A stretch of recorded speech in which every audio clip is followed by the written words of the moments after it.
So yeah, apparently they use that those Montessori math tools throughout elementary, at least. So both girls will be able to use them, and I mean Fiona just picks up like crazy from Aviva. Yeah. She's just a sponge. You know what I noticed the other day is, and I think this is okay if we end up sharing something like this. So I remember you saying that school was boring. It wasn't challenging enough. And the other day, so at least weekly, I get together with Aviva and Fiona, and we have reading time and visiting time. So they each read a book to me, and then we'll do a little something else, either together or separately. And it was Fiona's turn to read, and the last 2 or 3 times she's been getting kind of squirmy, and like she's excited to start, and then she's like, how many pages are there? And then she's qualifying it before you even get going. Well, she gets started, and then I think she has a little bit of trouble and maybe is a little embarrassed if she gets something wrong, although I can't follow along at every step. Because you don't see the books because you're on FaceTime. Right. And so then she kind of gets a little squirmy, and then she'll count the pages, and then I just wait, like I try. It's just, I have my own learning progress to go through in these situations. So I kind of just let her do her thing, she kind of has to wiggle it out or whatever. And last time I even offered, I said, well, we could stop here and we could continue where we left off next time. Because she gets itchy, like she wants to start another book. Mm-hmm. And so I wanted to give her a way out, but still come back to completing that same book, And she kept going, and then she, like I said, was getting kind of squirmy. And then, I asked to see the pages because I can't read with them, but I check up and like, okay, was that the right word? Or, and so I'll read it back to her. And she didn't seem to really appreciate that, so I have to kind of like... So they show you the book on the FaceTime? Yeah. And so one of the times that she did that, she just put the book down, and then she moved the camera down so that I could see the book at the same time. Mm-hmm. But she's reading upside down or sideways. And that caught her in. She finished reading that way. Yeah. And it clicked in my mind just a few days before that where you had said, school was boring. It wasn't challenging enough for me. Yeah. And it clicked in my mind, okay, she needs more challenge. Mm. Like she can read it, but that was like enough of something different and fun or challenging. Yeah. And so I'm keeping that in my mind for later. And then she was proving it to you. So she was showing you the words and then proving to you that she was reading it. Yeah. Yeah. So that's a big deal. Yeah, it was huge. Yeah. That's something that, the kids are missing. They're missing the challenge of, like we've talked about. By the way, this is the Jon and Tara Marital Podcast. Marital Arts. Marital Arts Podcast. Kind of looks like martial arts, but marital arts. Sometimes marital arts can be martial arts. Yeah. Yeah. Husbands and wives sometimes do battle. Yeah. There's sword and sheath work too. Every sword needs a sheath. Yeah, that's true. So getting back to kids and challenges, and my feeling is that there's too much squashing down of competition and bullying. I mean, both you and I were bullied heavily. I was bullied. I was beat up almost every day for years, and I learned to fight that way. And, it wasn't like I was laying on the ground getting kicked. I was fighting my way out of situations and stuff like that. But yeah, I think teasing is good. I think bullying is good. I think there's, parents nowadays have raised their kids. My dad, he would say, tough it out, punch them back. He would say stuff like that, and then he would also say, don't lip off, Yeah, there's that. Right? Are you smarting off? Are you insulting people? Are you lipping off? Are you, are you teasing other people and then they're beating you up, because you might have the articulation, verbally, and they don't. And they have the articulation physically and you don't. Yeah. So, or sheer brute strength. Right, that's the way it is with boys. It's like Jordan Peterson says, there's always the threat of violence when men are dealing with men. And it's totally different for women because, well, I'll say mostly in a public setting, everybody says there's lots of violence behind the scenes on women, but in the public setting, there's no fear, there's no threat. Men don't threaten women like men threaten men. And it just takes a look. A guy will look at another guy and it's like a mom looking at a kid. It's like, you're really going to go that direction? Mm-hmm. But men don't look at women that way. So we're getting back to Jordan Peterson about this point too, is he talks about child development in reference to Piaget pretty much all the time. Jean Piaget. And I had gotten into some of his work because I thought it's fascinating, learning about how even you developed and kind of referring back to those stages. And Jean Piaget wrote a lot about me and how I developed. He must have been one of his kids that he observed. Have some more coffee. Thank you. And so what's really interesting is the concept that we're learning how to be adults by how we play with kids. Now we have to learn from adults certain things, like your dad said, well, are you lipping off? And it might have been second nature to you as a kid, but you come to your parent. So this is what I recall as a good thing about bullying. If you have a healthy functioning adult in your life that can give you feedback and teach you that, okay, sounds like you might have been erring in this way, or you need to stand up for yourself in this way, because you're literally as a kid learning about how to be an adult. And you're going to face this and greater as an adult. And if you don't learn to build those skills internally and externally as a child, I think you're at a disadvantage. Oh, you're in a lot of trouble. Yeah. And so while I hear that there is bullying that is just, beyond. Like there has to be. My bullying was beyond. My parents called the police over and over and over again. But back in those days, the cops would show up and say, well, they're just kids. There was no arresting a 13-year-old.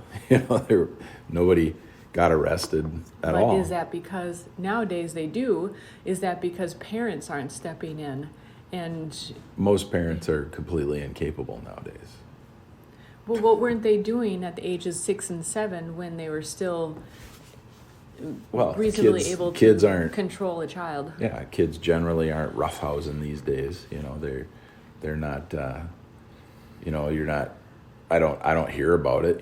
Kids getting all rough with their uncles and all that kind of stuff. I ran around with my uncles when I was young. I worked on stuff with my dad. My mom has a picture of me sitting in the engine well of the car. It's got a straight 6 and there's plenty of room under the hood, and I'm sitting on the fender well, and my dad's taking the carburetor off and the valve cover, and I'm just sitting there watching, and I must be like 2 years old. But I was always so interested in everything. Not sitting still. Like you said, school was boring. By the way, this episode is brought to us by John's Butter Coffee? Well, we're drinking the butter coffee I made, but it's brought to us by 3 companies. It's sponsored by the Colombian Coffee Connection. Get your fresh Colombian coffee straight from the Andes Mountains through Irvin Liz. You can find Columbia Coffee Connection online and on Instagram, Facebook, and they have a website. We're also this podcast is also sponsored by Sugar in the Raw. Mm-hmm. The best cane sugar this side of South America. Cane sugar that's so pure, you'd have to be sucking on a sugar cane to get better sugar. Yeah. And it's brought to you by Bulletproof Brain Octane. And that's what I put in our coffee for our MCT oil. It's a level above MCT oil. Mm-hmm. It's a purified coconut oil brought to you by Bulletproof bulletproof.com. I feel smarter, faster, stronger already. You are. Well, it woke you up a little bit, didn't it? Yeah. Well, I'd like to think that I'm usually pretty awake in the morning, Yeah. but And we're also sponsored by Kerrygold Butter. Yeah, we got to visit Straight them. from the Irish Isles. Yeah. Grass-fed butter. To visit our sponsors. So that's what we put in our coffee. We've been to CCC. We've been to the top of the Andes. We did. We went to visit the farmers that make the coffee. That was an earlier episode. I was listening to part of that again, and I'm like, oh yeah, that's the part where I'm kind of in shock still. Like, I'm exhausted from the trip and like in shock of all the half slid away roads we were on. And well, if people have ever watched Most Dangerous Roads or Most Dangerous Highways, we were on one of those most dangerous highways. And it was so dangerous that our driver was scared to drive, and I drove, and he lives there. Yeah. For 20-some years, his whole life. Yeah. Yeah. No, that was a blast. I thoroughly enjoyed it.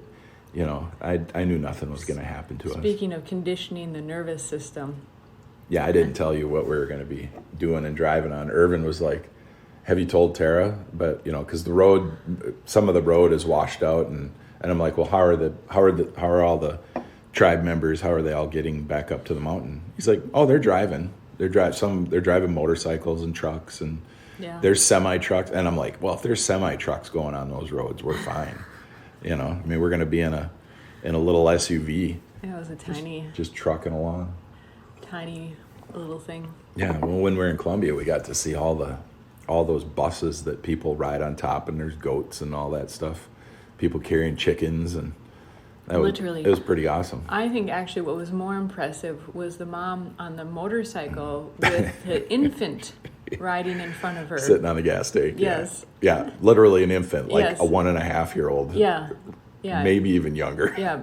But that kid knew what was going on. Totally. You know, like the baby monkey, just hang on. Right. Well, kids, they say what? Kids they have a fear of falling. They have a fear of snakes.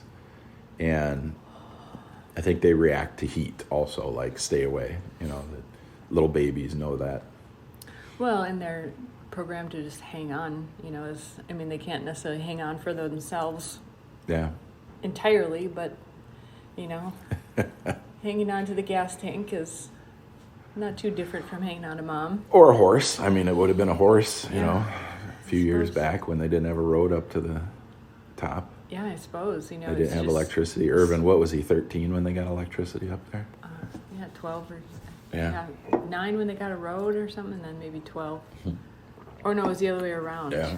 Something I think they brought the electrical lines in, but, you know, they're real small lines, so they wouldn't have needed much. But they would have had to make some sort of a road, or maybe they went along the main trail. So, yeah, we have to get Irvin on to give us the history. Yeah, it's fast. I mean, when we It's talk Irvin about Liz Irvin, of Colombian Coffee he's Connection. still in his 20s, so when we're saying that he was 12 when the road came in, whichever age it was, you know, that's still in the 90s, so. Yeah.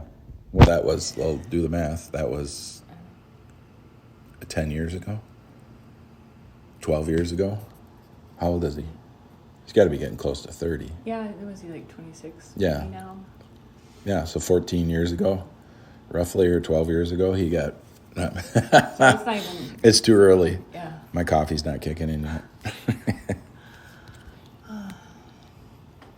Anyways, I wish everybody could travel somewhere very different from where they live. I've been very fortunate, I realized, to have traveled several places that are very different from where I live, and you really gain perspective in... I think you're less likely to take your life for granted, and it's easier to build that area of yourself where you can have compassion for others. Yeah. And then it's also just the perspective in so many ways. So like we talked about in that podcast, we had just moved, like literally finished moving that morning, the last of the stuff. Yeah, before you were we went listening to that podcast. Yeah. Before we went to Columbia. And remember we were putting the garbage out and we were hoping that it didn't tip over. There was so much boxes and stuff, garbage, and we still loaded up the car with more stuff Yeah. and left it at the airport. stuff we were moving. And stuff we probably ended up throwing away or donating anyways. But what I was saying is we were downsizing at that time. Mm-hmm. And it seemed like a real drawback at the time, which it has been a real blessing. And I in particular have seen the benefits and so forth in the meantime. But, it was so timely in that sense, where we're traveling somewhere where, the people literally live more like in shanties, kind of. And granted, it's a climate where they have shelters. They have shelter. Yeah, they have shelter against the elements that are there. Mm-hmm. So rain, they have roofs, and they don't need much else. It's just, they don't. Living next to the equator, there weren't any major type of storms to protect against. How cold does it get there? 70 at the coolest? Maybe 60? 60s, yeah. Maybe. That's nothing. Yeah. So, you only need to live simply. Yeah. So, it just sheds perspective. And then you're thankful for your regular centipedes when you meet a quadruped. In your bed. In your bed. Those are like 4 inches long or something. It must have been 6. Yeah. Yeah. Yeah. We pulled back when we got to Irvin's family's house, they gave us the really nice guest room. And we pulled back the sheet, and there was a millipede in the bed. It's about 4 or 5 inches long. Yeah, so hence I call it the quadruped. Yeah, and you got to watch out. Some of those are poisonous, and so I scooped it up and brought it out and gave it to his mom, and she threw it out a window. Yeah, well, it's like anything in those areas. It's like, and it could kill you. Yeah. It's like the drug company disclaimers at the end. Diarrhea and death. So reminiscing. I didn't realize this was going to be a reminiscing podcast. Neither did I. But I will say that our sponsor, Colombian Coffee Connection, is colombian-cc.com online. Yeah, definitely check them out. And Colombian, C-O-L-O. Some Americans spell it C-O-L-U. Yes. It's C-O-L-O-B-N. B-I-A-N. Colombian-cc.com.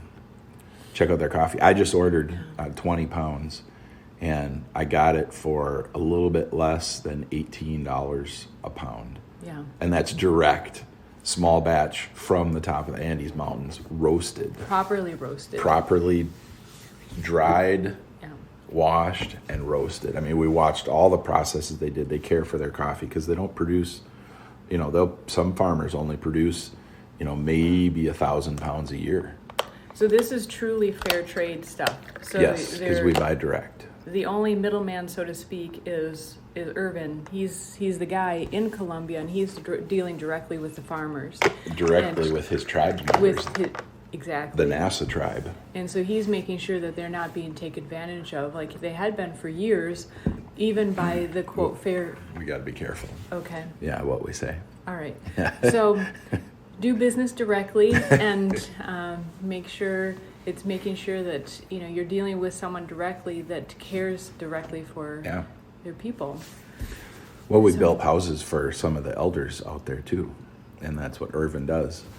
He'll take profits, a percentage of the profits, and he'll give back to the community in a greater sense, not just paying the farmers. Yeah. But the farmers get paid so well, then they can actually work more land. And the land that this coffee grows on, when we were there, you remember, the coffee fields were on probably,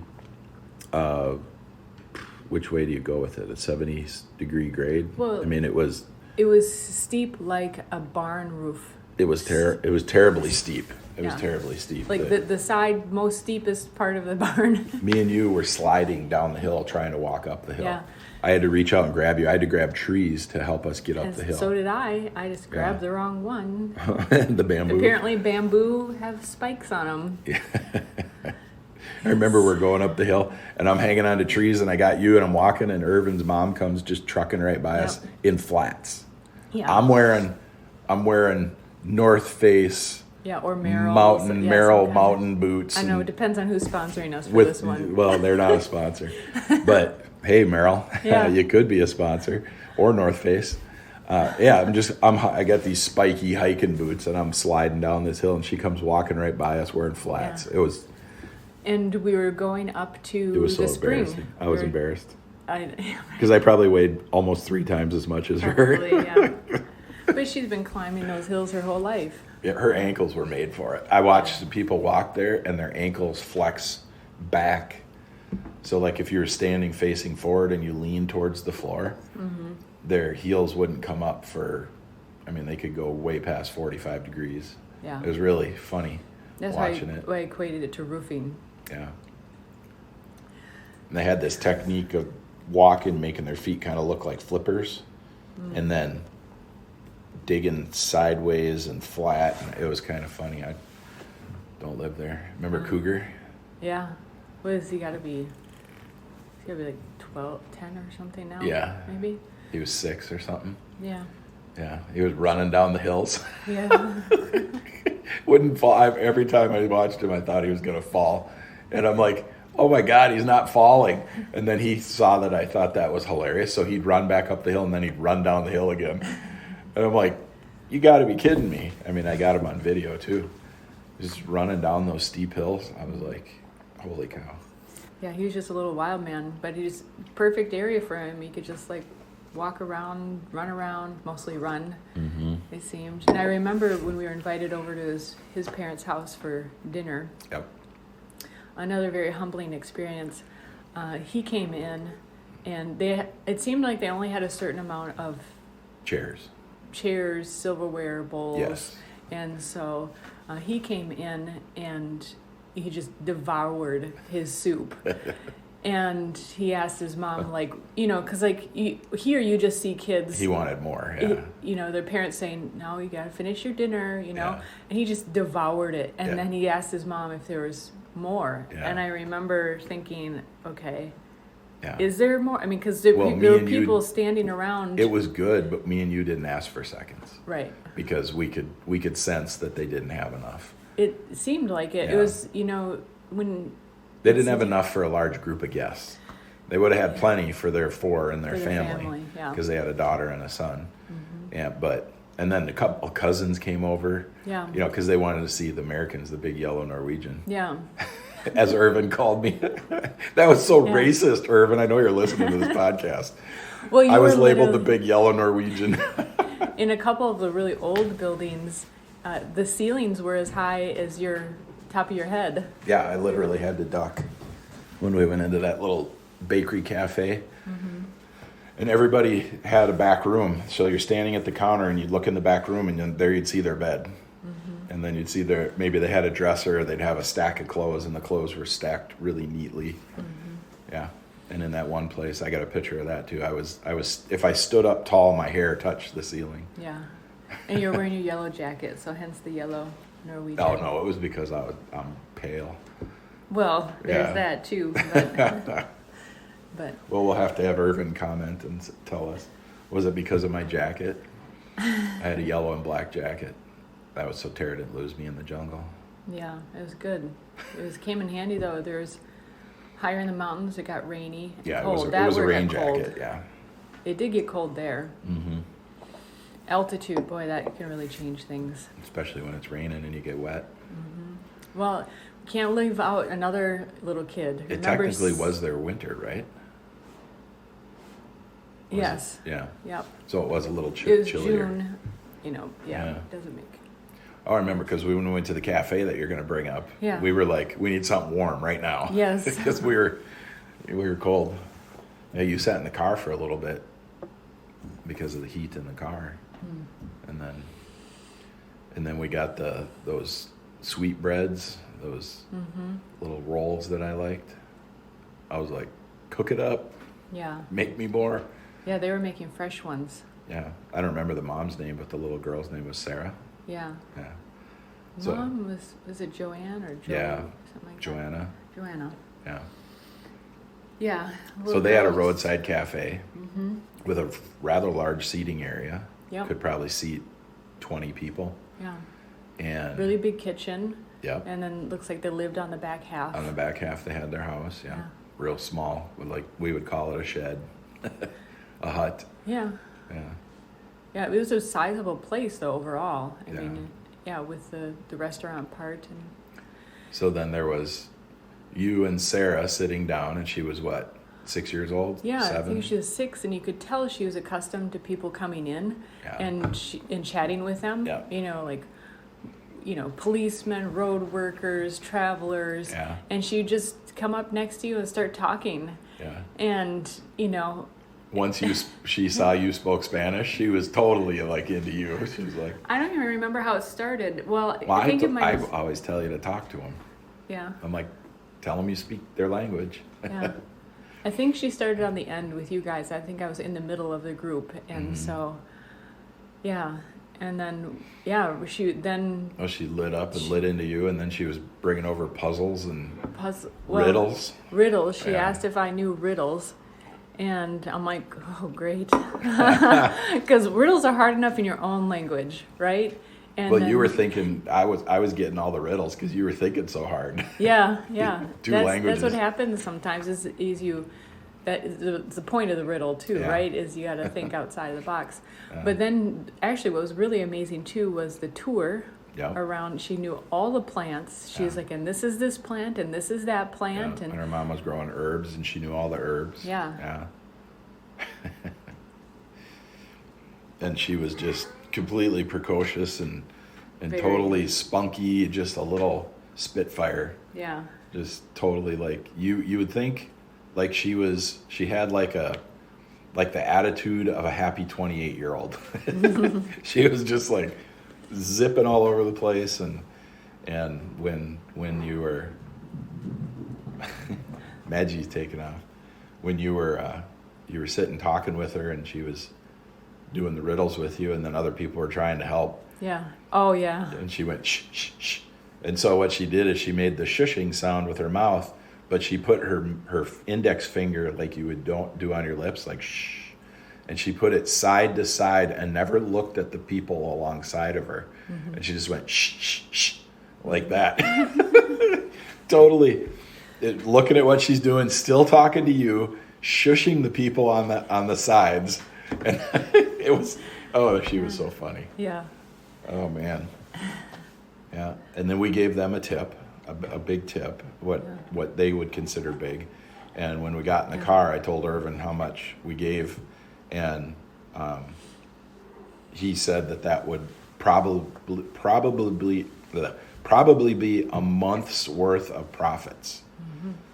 Or a month's worth of income. I forget what he said, but I was like, you got to be kidding me. And I mean, to us, it was, I don't know, what, $300 or something American. So it was a heck of a lot of money down there. But she was a single mom, and her mom worked in the restaurant, but not every day because she was old. Mm-hmm. And she still she'd have to travel over an hour to go to the markets once a week. Yeah. Amazing when you travel. I know you said at the beginning of this, I wish people could travel. You wish people would travel, but people, they do travel. They just don't think of doing the things like we do. Like our first out of country trip together was to Bournemouth, England for a martial arts conference. Yeah. And an instructor conference.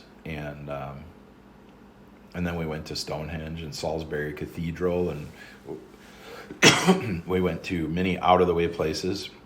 We got up close to Stonehenge because we didn't realize you weren't supposed to walk up, and then we saw the stones and the.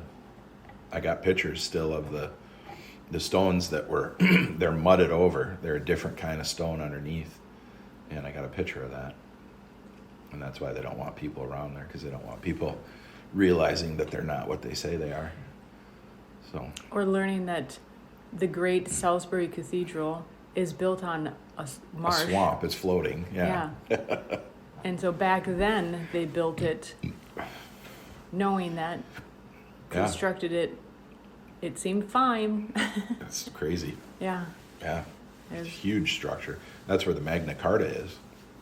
Yeah, one of them. One of the copies of the Magna Carta. I think there was 3, they said. I think so. Then you weren't supposed to take a picture, and I took a picture. Yeah. Yeah. I didn't use a flash. That's what they didn't. They didn't want flash. Mm-hmm. But I didn't have to use a flash because I had a really good lens for low light. Yeah. Yeah, it's so... I mean, I've been fortunate to be in various very different cultures. So even England, you realize, like you joke, that you don't speak English. Oh, when you go to England, you don't. Yeah. We don't speak their English, that's for damn sure. I can see why, the Americans get their reputation for being Americans. Maggie doing her morning exercises. That's my kitty horse. Sounds like a herd of elephants running through. She likes running around in the morning. So yeah, even England, going to really, really, really old buildings, Well, remember when we were talking to people and they were like, so what's your favorite old place in America? And we, whatever we said, and they laugh because they're talking about 2,000 years ago and right. 1,000 years ago and 1,500 years ago. And it is amazing to, and there are structures that still work, like that tavern in the old, in the Sherwood Forest, mm-hmm. That old tavern that was like... We heard about it. We didn't go to that one. We didn't go, but... Yeah, there's apparently one built in like an ancient oak tree. Yeah. It was so huge. Yeah. Well, next time we can rent a car and travel around a little bit. Can we? Yeah, and go in the summer. Let's go in the summer. Yeah, really? Why? We went in March. It was chilly. Yeah. Really Perfect cold. time of the year to travel because nobody else wants to be there. Oh man, that was cold. It was cold and damp. I did get a great pair of boots though, yes. Because my tennis shoes. We bought them there. Yep, yeah. And they're Clark's from England. Yeah, so because your tennis shoes were aerated. Yeah. And your feet were freezing all the time. Oh my gosh. Yeah. So cool. So I still have those boots, which is neat. Well, when people say cold, damp and cold, you don't realize what it is until you're in England and mm-hmm. your bones are cold. And I'm Norwegian. I'm fine. Yeah. You're insulated. I've got antifreeze and in my body and all that stuff and, mm-hmm. and holy cow. Mm-hmm. I was getting cold. Well, it's like in our herbal classes, Matt talks about, like the oils on your skin and mm-hmm. how important they are for retaining the heat. Yeah. And that's why water dogs are very oily. Yeah. And it protects you against that cold. Yeah. Well, and their fur doesn't absorb the water. Yeah. So. Amazing. Yeah. Amazingly cold. But we have so many places to see in the U.S. But we drank a lot there, so that's why I wasn't really drinking. Yeah, I could. I was having whiskey with the guys. Yeah. Yeah, I joke looking back that's why the Irish drink so much. Yes, and I'll say it for you. Or drink tea. Yeah. Like, man, tea in the middle of the day when it's cold, yeah, you have to. Yeah. And then it'd probably be herbal tea that increases circulation or something like that. Typically, I think Earl Grey is a little bit some caffeine. Yeah. Yeah. So we're sitting here. We started this at 7 this morning. We're having our coffee. So this is Marital Arts. So why do we have our coffee in the morning? Not every morning, but not every morning. A good 50% of the time. Yeah. It's before I drank coffee like this, I didn't understand the ritual. Yeah. And I would hear people talk about, it's basically a ritual. Mm-hmm. It's not just the flavor of the coffee or whatever, mm-hmm. It's the experience. I think that's why, later in the day, drinking a glass of wine or a beer or whatever in an environment with people it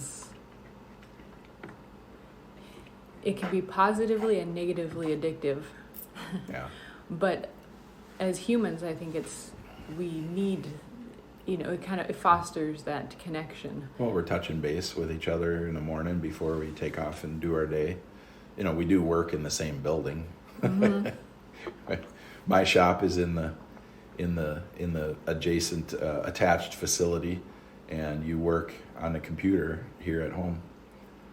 So we see each other all day long. Yeah. It's ideal. Yeah. Yeah.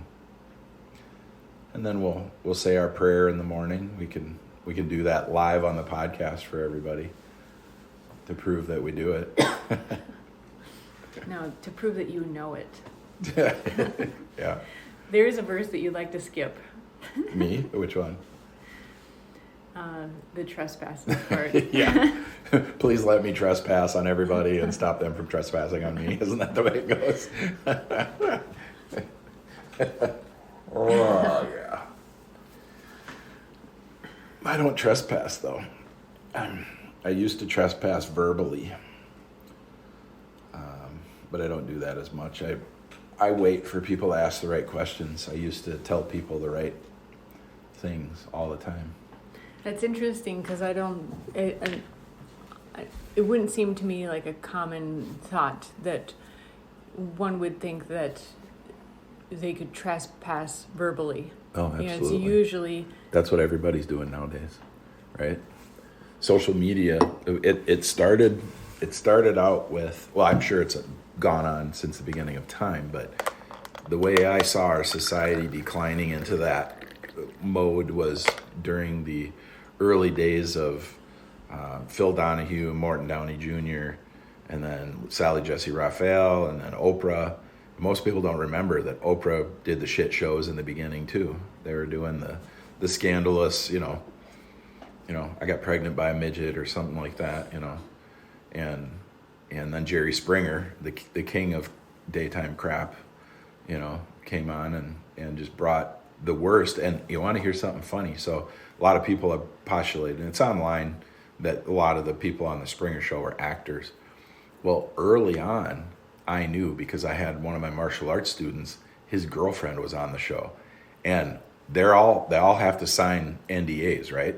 So he as her boyfriend had to sign a non-disclosure because she was going to be on the show. And I saw the show and I saw her, and I was like, I called him up and I said, you got to meet with me now. And he showed up, and I said, I won't say her name, but I'm like, your girlfriend was on Jerry Springer today. She got pregnant by a guy, and she has another boyfriend. And he's like, and I didn't know, nobody knew at that time. And he's like, it's okay. She's an actor, she does these kinds of shows, and she'll do different things and like that. And I was like, you got to be kidding me. And then I was like, I always knew it was fake. But I was so worried for him. I was like, oh man. Like, this one is true. All the others are fake. Right. But yeah, I mean, that's how it's so outlandish, and then after that, it started coming out more and more that they were actors. But, it was crazy to see that. I just happened to be walking by somebody's TV watching it, and I was like, so yeah. So that's where I saw first, when I was young, I saw society shifting. Everybody's starting to throw kind of crazy insults at each other, like those shows where people would get mad and they start screaming and yelling at each other. And then the general population started doing that, and now they've gotten to the point where the words don't matter. Nobody cares what they're being called anymore. If you're being called a bigot or a racist or a xenophobe or white supremacist or all these things, nobody cares because it's being overused. People who are not those things are being called those things. And so as you observe that, you go, well, I guess that word doesn't mean anything anymore. Yeah. I remember as a teenager primarily coming home from school, so it was early teens before I was driving around and doing a lot more stuff. And I turned on the TV when I got home, have a snack. And even at that age, it was, and even earlier, it really disgusted me, those programs. Like I would literally choose whether to watch or not, knowing that I was feeding that into my brain, and knowing that it's like a drug, or just sensing that. Yeah. And it was similar to like soap operas.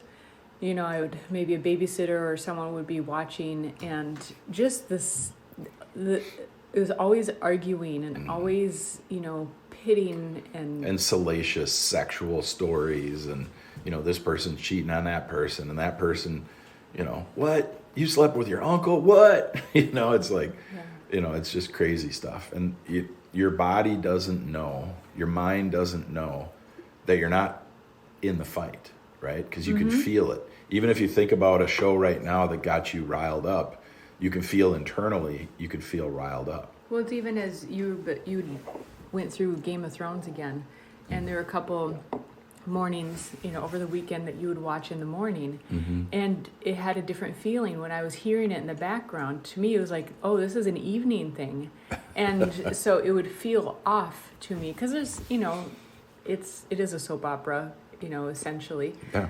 That's what they call it in like South America. They're novellas. It's kind of a dramatic rom-com. There's a lot of funny things that happen in it. There are a few. And there's a lot of romances. Yes. Many. Often. There's drama. Nakedness. The dragon eats people. Yeah. A lot of drama, yes. A lot of killing. Everybody's feelings get hurt. That's why they go to war. So that's the drama, right? Oh, you hurt my feelings. I will kill all your people. It's actually at the base of it, multiple coming-of-age stories. Oh, yeah. Yeah, and then the tragic lovers when what's-his-face kills what's-her-face in the end, and the dragon picks her up and flies away. Yeah.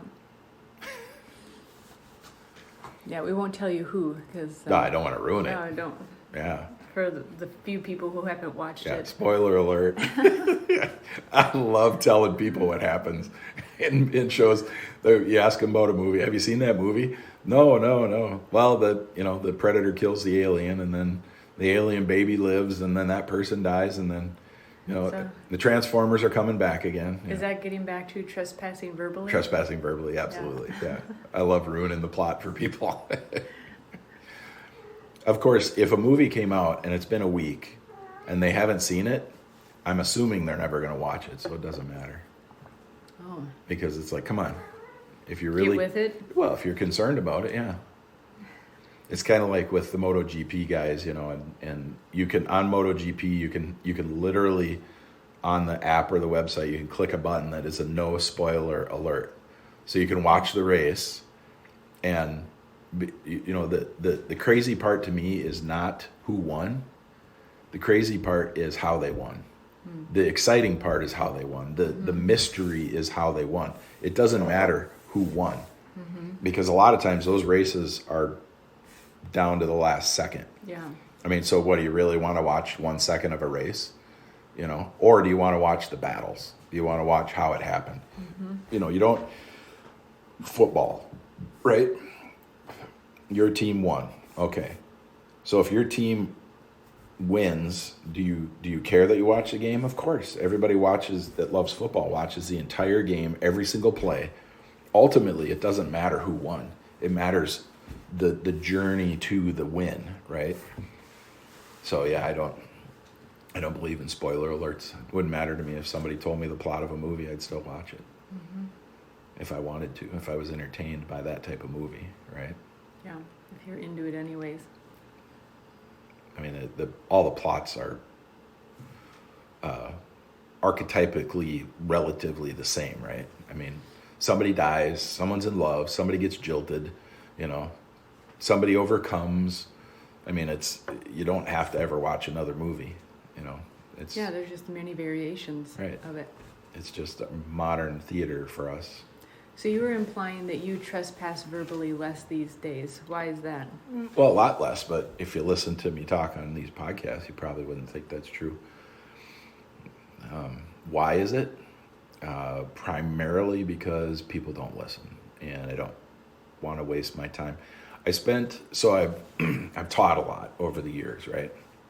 I've taught thousands of people martial arts. I've taught hundreds of people remote viewing. Hundreds of people NLP, shooting, racing, the different things that I've done and taught. I've always been, nutrition, physical training. I've always been that kind of personality, right? That what they would say A-type, right? The overbearing, the extrovert, the person that. But I've always carried. It's always been in my mind. It's always been very meaningful, right? Like when me and you met, we met at my martial arts school, and you were like, how do I get myself out of the bathroom during a workout? And I'm like, well, that happens, when you first start training, right? You're going to end up either throwing up or shitting, because your body you haven't put yourself, or both at the same time, you haven't put yourself through this type of training or workout. Mm-hmm. And so I've always been, people come in and I could see in them, they're not drinking enough water, they're not eating right. And so I would tell them, you're coming to class next week, make sure you drink, X number of ounces of water a day per your body weight. Start eating healthier, stay away from the junk food and the sugar, because you're going to come in and train and you're going to feel like hell, and so a lot of people would listen. Some people wouldn't. I mean, you came in and it was like I think you took a class that evening or the next day. So you didn't have any time to modify your process. But it was always out of care. I care about people. I care about their health. As we sit here, I'm 50. You're younger than me. And we don't have health insurance. We don't want health insurance. We take care of ourselves naturally. We exercise, but we're not exercise fanatics. We get exercise through natural movements. We're not, I used to lift a lot of weights. I don't anymore because it didn't actually help me. It actually hurt me. And guys that lift a lot of weights know what I'm talking about. Mm-hmm. You're constantly strained or pulled or injured. You feel sore, stiff, whatever. I feel better at 50 than I did at 26. Probably because I was pounding the hell out of my body at that time. But also, I'm smarter. All of my instructors that are older, that are physical instructors, have said, maintain your body until, so that you can do it when you're older. Mm-hmm. And stretching. And so I used to be able to almost do the splits about 6 inches off the ground. And I can't do that now. But I feel better now than I did then. And I always was trying to help people, just here's some supplement. I mean, I've given away tens of thousands of dollars worth of supplements. I mean, just trying to help people. I can attest that you give away a lot. So you went into, it sounds like you were saying that you used to verbally transgress because you care. And now you don't as much because you notice that people aren't listening. My reach a while back was a lot farther. I think there's more people around us now that would listen, that do listen. But I used to be around lots of people. So it's a disparity in my thought about what I do, mm-hmm. because I was talking to hundreds of people a week. Mm-hmm. I wasn't, now I talk to tens of people a week, Yeah. And it's in a different capacity. I mean, I'll sit in a conference room at a company, everybody's got pop, and I'll say, make sure you guys drink water today. Mm-hmm. Just trying to care about people. I don't insult their pop. I don't insult their food when they're drinking it, because I think, there's a reason you pray over your food. There's a reason you project positive words into your own life. If the word spoke everything into existence and everything is influenced by the word, we got to be careful what words we say. Definitely. Look up Masaru Emoto. Yeah, Messages in Water. Masaruemoto. Hidden Messages in Water. There's several books, but yeah, just a sponsor of this podcast. Hidden Messages in Water, Masaru Emoto. It's visually, especially if you're a visual person and you maybe not into reading scientific stuff and proving it, just the visual examples will prove it. Yeah, or if you're too dumb and you can't read, and you're foolish and you don't read, you're just as smart as someone who can't read. Yeah. Well, maybe you have to get going here soon. I do. We probably both do. But maybe a carryover, something that we can talk about next time, would be, what's interesting to me is that people can feel hurt even when the intention of someone is love. And so Yeah, totally. You talked about no longer transgressing, or less at least, Yeah. in verbally, and you said that you used to do it, but you still do it because you care. And I control it more now. there's certainly an astrological makeup of Well, that's something we could go into next time. So maybe covering the topic of, we both experience this in different ways from different perspectives. Well, and next time let's talk about, are there things that you want to say that you don't say? Because I bite my tongue off all the time. I'm like, holding my tongue back is like it's like a pack of wild Mustangs, and took a long time to tame it. I think I do in a very different way than you do. But we'll talk about that next time. Yeah. Should we finish with a prayer? We'll have to remind each other what the topics are. So we stand up, we face each other, we hold hands. Our Father, who art in heaven, hallowed be thy name. Thy kingdom come, thy will be done, on earth as it is in heaven. Give us this day our daily bread, and forgive our trespasses, as we forgive those who trespass against us. And lead us not into temptation, but deliver us from evil. For thine is the kingdom, the power, and the glory, forever and ever. Amen. Amen. I love you. I appreciate you. Love you. Appreciate you. Thank you. Till next time. Adios.